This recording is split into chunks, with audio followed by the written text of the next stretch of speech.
Bismillahirrohmanirrohim. Arab tili ta'limidan birinchi dars.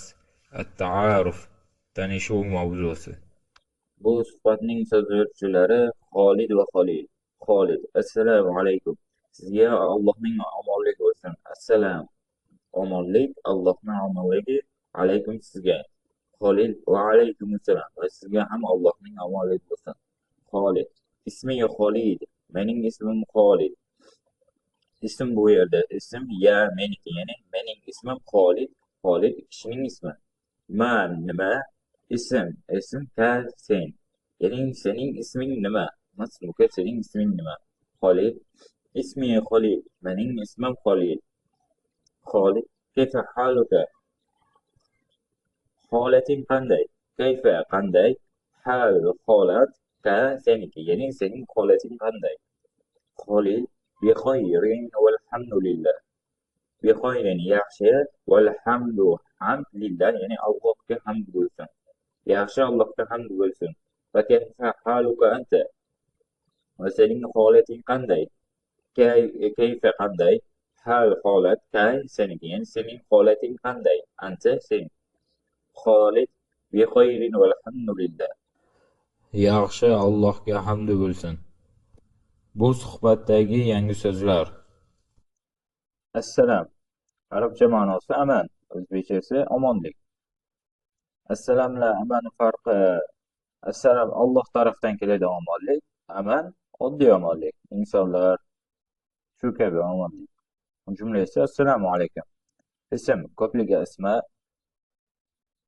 jumlasi ismi, ya'ni mening ismim. Ya meniki degani, ko'pligi na, access ka, jumla ismi, ya'ni mening ismim.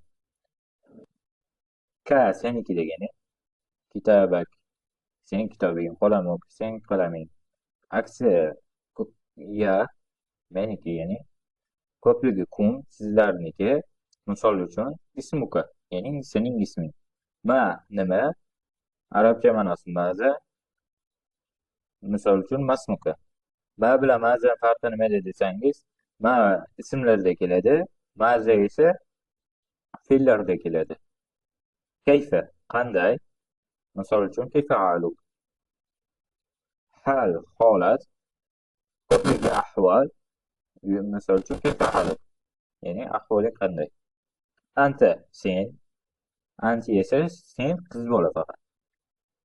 Ko'pligi antum, aksi men, ya'ni ana. Misol uchun kayfa haluka anta, ya'ni sening holating qanday? Alhamdulillah, Allohga shukr.